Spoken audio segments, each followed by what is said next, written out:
la raison qui est souvent évoquée, c'est moi, je sais pas si les plateformes que j'ai en ce moment ou la plateforme que j'ai en ce moment, je vais continuer avec parce que ça coûte cher, etc. Donc, ne sachant pas ça, je garde mes DVD et mes Blu-ray. Et même certaines personnes, dont je fais partie également, vont dans les médiathèques maintenant, qui sont un petit peu les nouveaux vidéoclubs.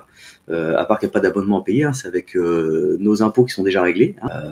Donc, les gens se disent, bon, bah, plutôt que de payer des plateformes, bah, je vais aller chercher des DVD voilà, gratuitement, entre guillemets. En tout cas, je vais pas le ressentir tous les mois à travers un abonnement dont l'évolution tarifaire est un peu aléatoire. Donc ça, c'est le premier argument qui revient sur les 5 personnes qui m'ont parlé de ça après avoir vu mon précédent live.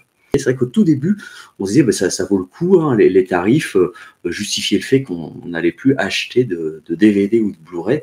Et maintenant, je me dis, je ne sais pas si vous êtes d'accord avec moi, que ça commence à être quand même un peu moins vrai. Alors, il y a les contenus exclusifs des plateformes, certains d'ailleurs sortent en DVD et Blu-ray. Alors pas tous, hein, ça reste des contenus exclusifs la plupart du temps. Ça peut être à la limite le dernier argument pour les plateformes de dire bah, restez chez nous.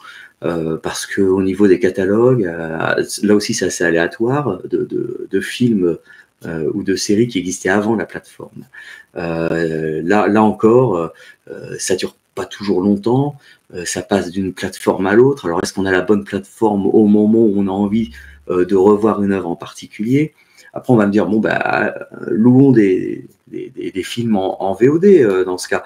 Et là encore, au niveau tarifaire, quand on veut 2 ou 3 nouveautés dans le mois, même ça reste moins cher qu'une place de cinéma, quand même, ça peut commencer à gréver le budget. Ah, et dans les personnes que j'ai croisées qui m'ont dit oui, j'ai encore des DVD et des Blu-ray, il y en a certains qui redoutent aussi, en tout cas une personne, suite à mon live, mais ça j'en avais déjà entendu parler avant, ce que je vais vous dire là, des personnes qui redoutent qu'il y ait des effacements, des censures, hein, disons-le, comme ça, des cuts dans les œuvres, et que ce soit ce qui reste en termes de VOD et en termes de mise en ligne sur les plateformes. Et en fait, on posséderait la version non censurée, la version telle qu'elle existe depuis le départ, en gardant son bon vieux DVD. Voilà.